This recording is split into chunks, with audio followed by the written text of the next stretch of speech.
ಹಂಗೆ ಇರೋ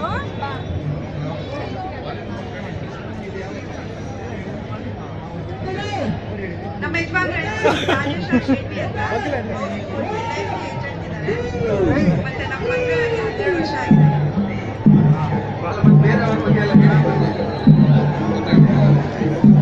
ಅವರು 7-8 ವರ್ಷದಿಂದ ಇನ್ಶೂರೆನ್ಸ್ ಫೀಲ್ಡ್ ಅಲ್ಲಿ ಇದ್ದಾರೆ. ಮತ್ತೆ ಮತ್ತೆ ನಿಮ್ಮ ಮಾತುಕತೆ ಬಗ್ಗೆ ನೀವು ಪ್ರೀತಿ ಮಾಡುವ ರೀತಿ ಅವರು ಬಾಂಧವ್ಯದ ಬಗ್ಗೆ ಹೇಳ್ಬೇಕಂದ್ರೆ ತುಂಬಾ ಇದೆ ಹೇಳಕ್ಕೆ. ಚಿಕ್ಕದಾಗಿ ಹೇಳ್ಬೇಕಂದ್ರೆ ನಮ್ದೇನೇ ಇವತ್ತು ನಾನು ನಿಂತಿದ್ರೆ ಅವ್ರದ್ದು. Very nice, thank you very much. ಗಟ್ಟಿ ಚಪ್ಪಾಳೆ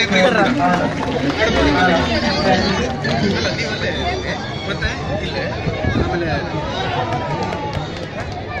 ರೈಟ್. Yes madam. ನನ್ನ ಹಸ್ಬೆಂಡ್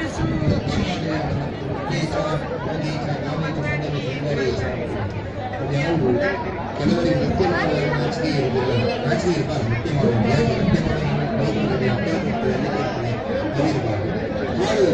ಮಾಡ್ತಾರೆ. ಈ ಹಾರುವಾಗ ಬಾಯಿ ವಾರಿ ಆಗ್ಬೋದು, ಕಣ್ಣೆಂದು ಹೋಗ್ಬೋದು, ಏನು ಮಾಡ್ಬೋದು, ಅದಕ್ಕೆ ನಾಚಿಕೆ ಪಡಬಾರ್ದು. ಮತ್ತೊಂದು ಸಂಘ ನೇಚರ್. ಯುದ್ಧ ಮಾಡುವಾಗ ಎದುರುಗಡೆ ನಿಂತದ್ದು ಅಪ್ಪ, ಯುದ್ಧದ ಮೇಲೆ ಅಪ್ಪ ಅಲ್ಲ, ಮನೆಯಲ್ಲೇ ಅಪ್ಪ. ಯುದ್ಧದ ಮೇಲೆ ಶತ್ರುವೇ, ಇದು ತಂದೆ ಶತ್ರುವೇ. ಮನೆಯಲ್ಲಿ ಮತ್ತೆ ಅಪ್ಪ ಮಗನ ಸಂಬಂಧ ಇಲ್ಲ. ಸಂಘ ನೇಚ. ಮತ್ತೆ ಇಬ್ಬರು ಕೂಡುವಾಗ ನಾಚಿಕೆ ಇಲ್ಲ. ಹಾಗೆ ಕಲೆಗೆ ಯಾವುದೇ ನಾಚಿಕೆ ಇಲ್ಲ, ಕಲಾವಿದನಿಗೆ ನಾಚಿಕೆ ಅನ್ನೋದಿಲ್ಲ. 3 ಅಂದ್ರೆ ನಾಚಿಕೆಯನ್ನು ಬಿಟ್ಟವಾಗ ಕಲಾವಿದರು ಅಂದ್ರೆ ಅದೇನಾದ್ರು ಪಾತ್ರದ ಪ್ರತಿಕಾರ ಪ್ರವೇಶವನ್ನು ಮಾಡಬೇಕು ಅಂತ ಹೇಳುದು.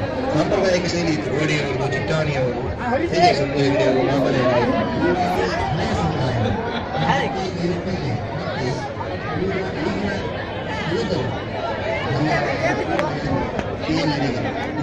ಕರೆಂಟಿಗೆ ನನ್ನ ತಂದೆಯನ್ನು ಮಾತಾಡುವುದು, ಅದೇ ನೀನು